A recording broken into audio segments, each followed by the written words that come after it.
मध्य प्रदेश के पूर्व मुख्यमंत्री शिवराज सिंह चौहान एक बार फिर नरसिंहपुर जिले की तेंदुखेड़ा क्षेत्र में अपनी चुनावी सभा को संबोधित करने पहुंचे, जहां उन्होंने भाजपा प्रत्याशी दर्शन सिंह चौधरी के समर्थन में चुनावी सभा को संबोधित किया। शिवराज सिंह चौहान सभा में अपनी लाडली बहनें और भांजे भांजियों को याद करने से नहीं चूके। शिवराज सिंह चौहान ने कहा कि यह पद का लालच नहीं है। मैं माता रानी से प्रार्थना करता हूँ कि मुझे ऐसा सौभाग्य हमेशा मिले कि मैं आपकी सेवा में तत्पर खड़ा रहूं। वहीं मंच पर बैठे सुरेश पचौरी को उन्होंने इशारे में कह दिया कि अब आप सही जगह आए हैं। शिवराज सिंह चौहान ने कांग्रेस पर भी तीखे निशाने साधे। देखिए महाकौशल दर्पण की एक खास रिपोर्ट।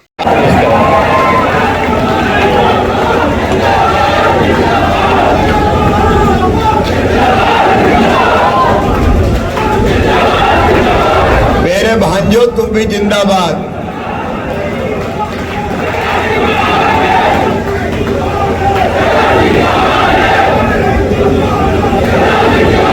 अब तो मामा हो रे।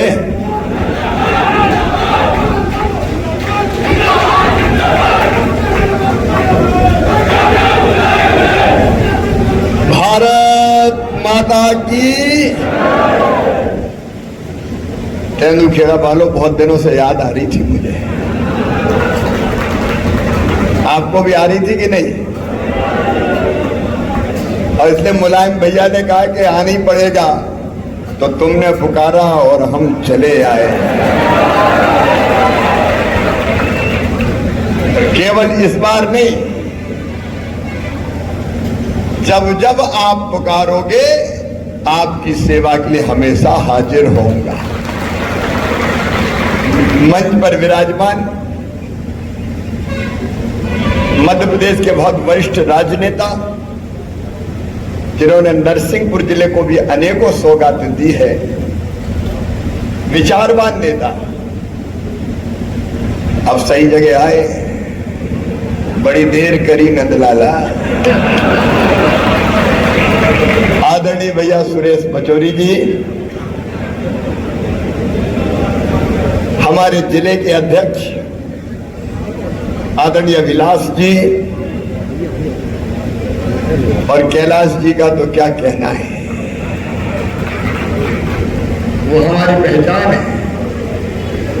आदरणीय कैलाश सोनी जी, मैं आपका हृदय से आभारी हूं। आपने आशीर्वाद दिया मुलायम भैया को, मैं हाथ जोड़ के आपको प्रणाम करता हूं। ऐसे लोकप्रिय विधायक हमारे, सीधे सरल सहज आदरणीय विश्वनाथ सिंह जी, वैसे ही भैया राम जी, संदेश जी, विष्णु जी, बहन हमिता जी, हरगोविंद जी, हमारे आदरणीय ठाकुर साहब, अब सभी मंडल अध्यक्ष। देखो समय कम है क्योंकि ये समय मेरा देवरी की सभा का था। उसके बाद सुठालिया जाना है, फिर नरसिंहगढ़ जाना है, फिर कुराबर जाना है और फिर श्यामपुर आना है। आंधी नहीं तूफान ऐसी थोड़ी हो।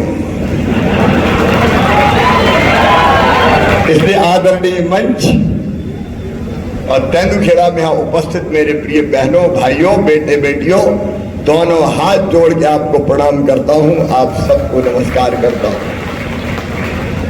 सचमुच में आपका हृदय से आभारी हूं। विधानसभा के चुनाव में हर एक कहता था बाकी तो ठीक है, तेंदुखेड़ा मुश्किल है,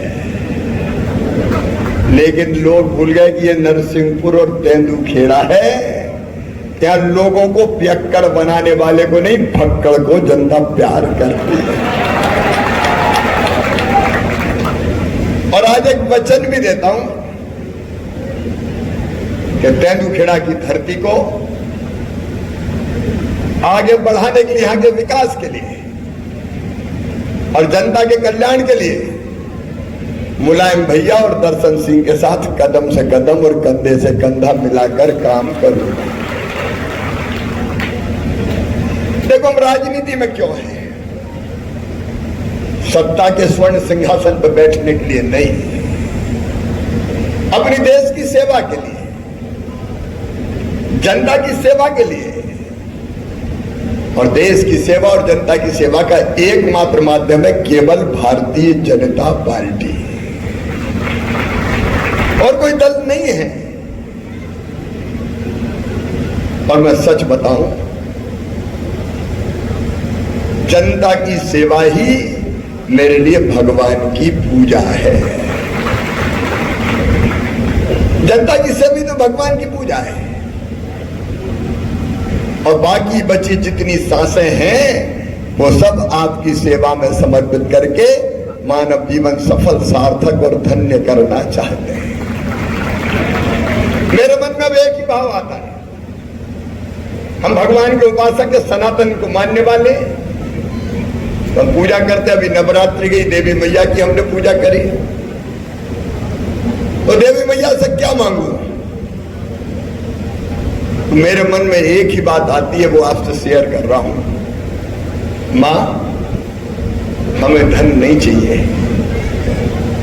मुझे विद्या नहीं चाहिए, मुझे बल भी नहीं चाहिए,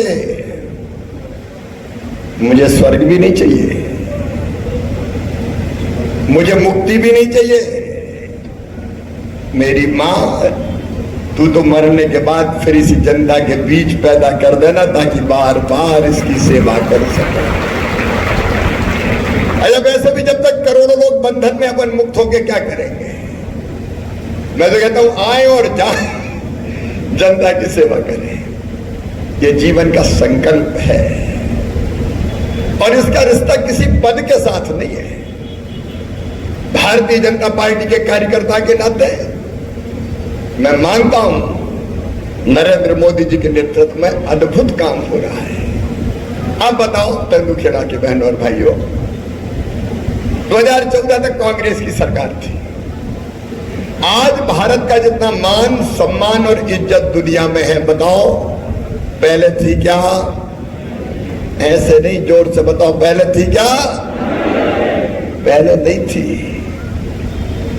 पहले तो हालत यह थी कि भारत घोटालों के देश के रूप में जाना जाता था। पिद्दी पिद्दी से देश में डराते थे। कभी चीन आके बका रहा है, कहीं पाकिस्तान डरा रहा है। लेकिन पीएम बनने के बाद मोदी जी ने कह दिया कि हम किसी को छेड़ेंगे नहीं, लेकिन किसी ने अगर हमें छेड़ा तो उसे हम छोड़ेंगे नहीं। एक नए भारत का होना, वैभवशाली भारत, गौरवशाली भारत, संपन्न भारत, समृद्ध भारत, शक्तिशाली भारत। और यह प्रबुद्ध जनों का जिला है, बुद्धिजीवियों का। एक बात नोट कर लेना, मैं पूरे विश्वास के साथ कह रहा हूं। स्वामी विवेकानंद ने आज से 100 साल पहले कहा था, सुदीर्घ रजनी समाप्ति जान पड़ती है, महानिशा का अंत निकट है। जो अंधे हैं वो देख नहीं सकते, जो बहरे हैं वो सुन नहीं सकते, लेकिन मैं स्पष्ट रूप से देख रहा हूं कि भारत माता एक बार फिर अंगड़ाई लेके खड़ी हो रही है और विश्व गुरु के पद पर आसीन हो रही है। ये कहा था नरेंद्र ने, स्वामी विवेकानंद ने। एक नरेंद्र ने कहा था, दूसरे नरेंद्र के नेतृत्व में पूरा होगा, भारत विश्व गुरु बनेगा, कोई रोक नहीं सकता। नरेंद्र मोदी जी के नेतृत्व में आज चारों तरफ आप देखिए। एक छोटा सा उदाहरण, रूस और यूक्रेन का युद्ध हुआ। यूक्रेन में हमारे बच्चे पढ़ते थे, बच्चे फंस गए, माता पिता चिंतित थे, जिंदा वापस लौटेंगे कि नहीं लौटेंगे, लौटेंगे कि नहीं लौटेंगे। प्रधानमंत्री नरेंद्र मोदी जी ने एक फोन किया यूक्रेन के राष्ट्रपति को और एक फोन किया रूस के राष्ट्रपति को और कह दिया कि देखो भाई, भारत के बच्चे फंसे हैं, मुझे निकालना है। वो हाथ में तिरंगा झंडा लेके आएंगे, भारत माता की जय बोलेंगे, तब युद्ध रोक देना, लड़ाई रोक देना, ताकि मेरे बच्चे सुरक्षित निकल आए। भारत के बच्चे भारत माता की जय के उद्घोष करते हुए निकले। रूस ने भी युद्ध बंद कर दिया और यूक्रेन ने भी युद्ध बंद कर दिया। तिरंगा झंडा उठा के लहराते हुए, भारत माता की जय बोलते हुए हमारे बच्चे सुरक्षित बाहर निकल आए। ये आज का भारत है, आज का भारत। आप बताओ तेंदुखेड़ा वालों, भारत का जब ये मान और सम्मान दुनिया में बढ़ता है तो आपको खुशी होती है कि नहीं होती? जोर से बोलो, होती है कि नहीं होती? ये गौरव के पल और सम्मान नरेंद्र मोदी का नहीं, 144 करोड़ भारतीयों का है। भारत आज आगे बढ़ रहा है मेरे बहनों और भाइयों। जो काम शुरू किए थे अटल जी ने, अडवाणी जी ने, उनके पहले डॉक्टर श्यामा प्रसाद मुखर्जी, पंडित दीनदयाल उपाध्याय ने, उनको पूर्णता प्राण प्रदान कर रहे हैं नरेंद्र मोदी जी, अमित शाह जी, जेपी नड्डा जी। कैसे अद्भुत काम हुए। धारा 370, 3 तलाक, और अयोध्या में मंदिर। कांग्रेस की हालत तो ये हो गई है गलत फैसलों के कारण कि ना ढोल में बची ना मदड़िया में बची। कांग्रेस कोई दीन की नहीं बची, गलत फैसले। मैं आज जिम्मेदारी से आपसे कहना चाहता हूं, राहुल गांधी वामपंथियों के बंधक हैं, भारत की सनातन परंपरा से जुड़े नहीं है। वो जानते नहीं भारत की माटी क्या है। कैसे कैसे फैसले कर रहे हैं। पचौरी जी क्यों आहत हुए? बाप बताओ, अयोध्या में भगवान राम की जन्मभूमि पर मंदिर बना, आपको खुशी हुई कि नहीं हुई? अरे सबको हुई कि नहीं हुई? रामलला की प्राण प्रतिष्ठा हुई, आपको खुशी हुई कि नहीं हुई? सारा देश आनंदित था, आनंद उत्सव मनाया जा रहा था। बहनें दीपक जला रही थी, नौजवान केसरिया पताकाएं फहरा रहे थे, भजन गा रहे थे। उत्सव में डूबा था पूरा देश, लेकिन एक पार्टी रो रही थी। क्या नाम है उसका? जोर से बोलो, क्या नाम है उसका? कांग्रेस रो रही थी।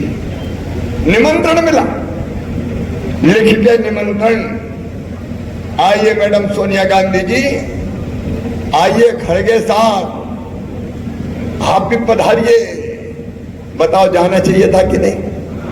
अरे कांग्रेस को जाना चाहिए था कि नहीं? लेकिन खोपड़ी पे मंथरा बैठ गई।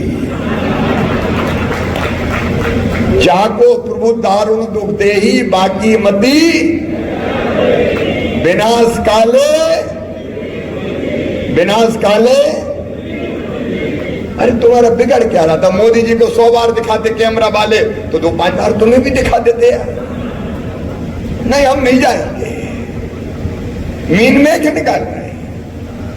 और ऐसा कभी हुआ है पचौरी जी जैसे नेता इसलिए कांग्रेस छोड़ के बाहर हो गए कि जो राम का नहीं वो हमारे काम का नहीं। छोड़ो ऐसी कांग्रेस, क्या करेंगे कांग्रेस?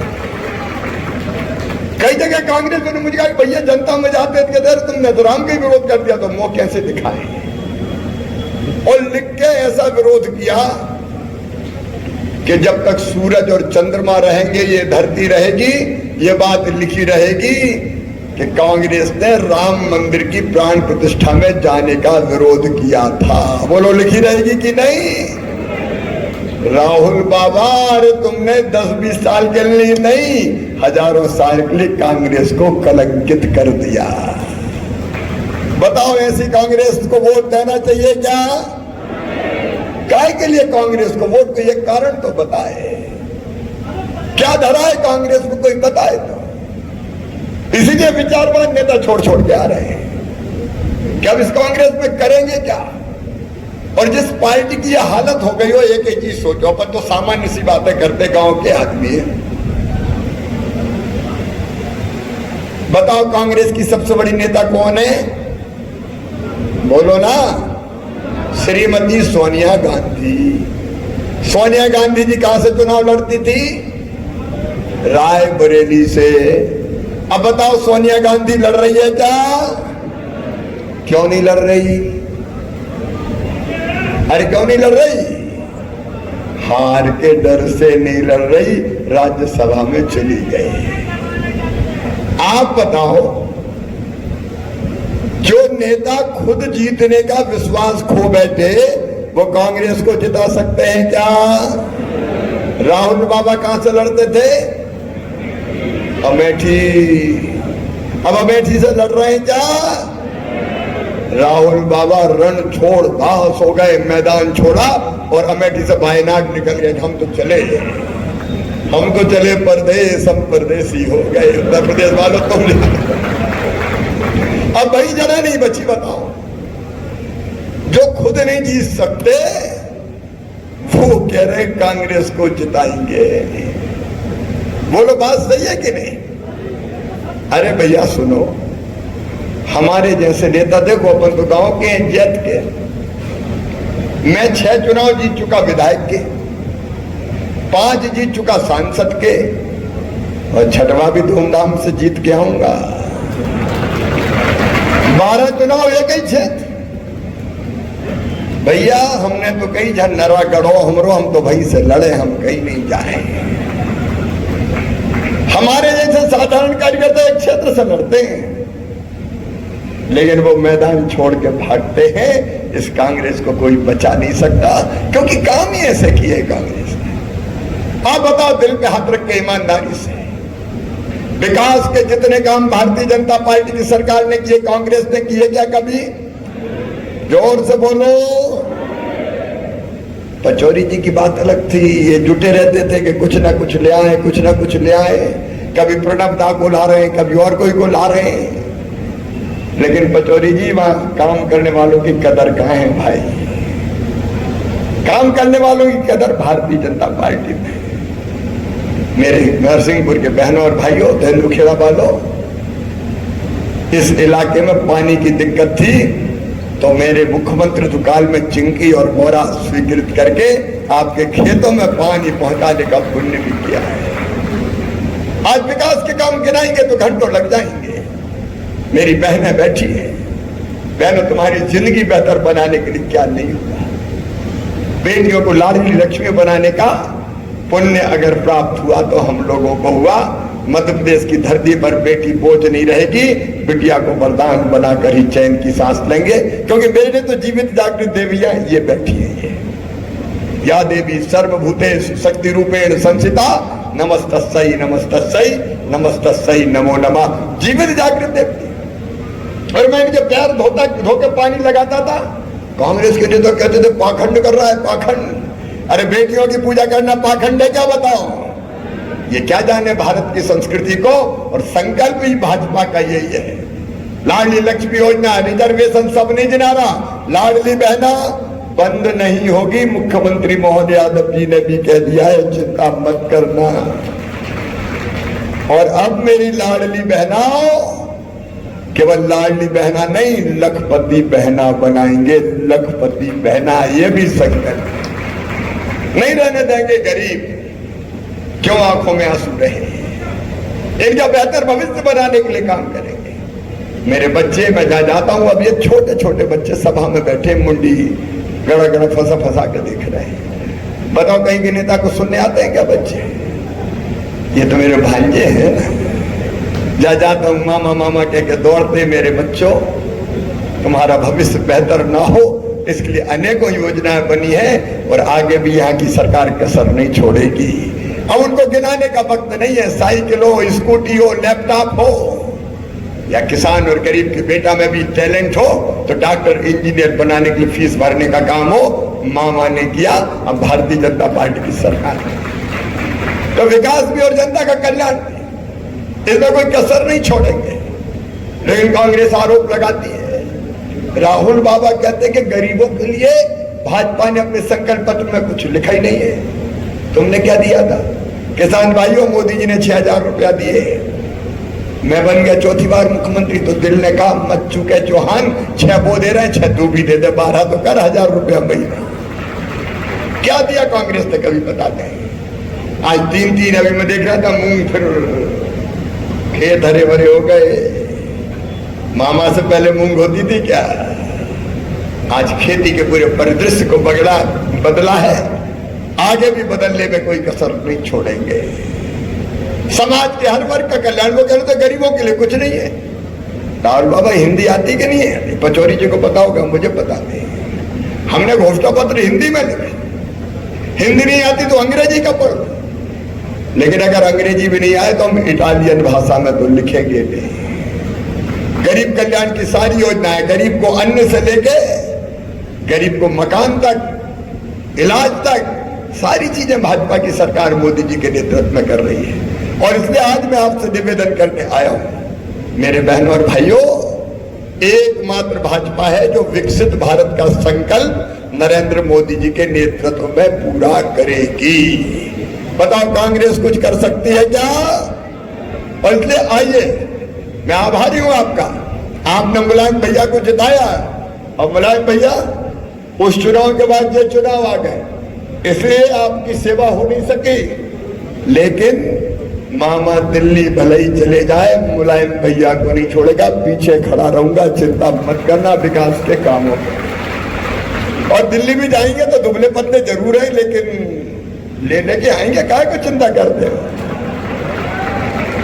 यहां से हमारे विधायक जी, फिर सांसद दर्शन जी और थोड़ा बहुत हाथ पचौरी जी भी लगाएंगे, चिंता मत करो, विकास की गंगा फिर भी बहाएंगे। और इसलिए मैं आपसे अपील कर रही है, ध्यान रखना। देखो हमारे हिस्से में तो आए फक्कर मुलायम भैया दर्शन सिंह। अब दर्शन में मूड को स्वापी बांध के घूमता है, पहले लड़ता भिड़ता रहता था, संघर्ष करता था, अब सर पे बांधा है सेवा का साफा। और कोई काम ही नहीं है भैया को दूसरा, घर में और कोई है ही नहीं, दिन और रात आपकी सेवा तो करना है, क्या बचा। तो दर्शन भी फक्कड़ नेता है। और ध्यान रखना, कांग्रेस को तो एक ही मिलता है यहाँ, शराब, रेत। ये कौन का भला करेंगे? कोई का भला करेंगे क्या बता? ये धन का अर्जन करते हैं अपने स्वार्थों की पूर्ति के लिए, जनता की सेवा का कोई मूल्य इनकी नजरों में नहीं है। और ये तेंदुआ खेड़ा और नरसिंहपुर है जो सिद्ध करेगा कि हम धन बल के आगे पसीने को पराजित नहीं होने देंगे, उसके साथ सारी जनता उठे खड़ी हो जाएगी। और आपका आशीर्वाद दर्शन को मिले, भारतीय जनता पार्टी को मिले और आगे बढ़ के मोदी जी को मिले विकसित भारत के निर्माण के लिए। और वही आशीर्वाद मामा के लिए भी हो जाएगा। आओ मेरे बहन और भाई, एक बार फिर तेंदुखेड़ा की इस पवित्र धरा पर हम संकल्प लें कि भारी बहुमत से इस विधानसभा से भी हम दर्शन चौधरी को जिताएंगे, कमल के फूल की बटन दबाएंगे, मोदी जी को फिर प्रधानमंत्री बनाएंगे। बोलिए सब तैयार हैं? पीछे वाले भी तैयार हैं और घाम में खड़े वे भी तैयार हैं, तो मामा भी तैयार है। उठ जाओ, खड़े हो जाओ, दोनों हाथ ऊपर उठाओ, दोनों मुट्ठी बांधो और भारत माता की जय बोल के संकल्प लो भाजपा को, दर्शन को जिताने का और मोदी जी को प्रधानमंत्री फिर से बनाने का। बोलिए भारत माता की, भारत माता की, हर हर नर्मदे। लेकिन मुलायम भैया ये मन तो कांग्रेस जैसा हिल रहा है।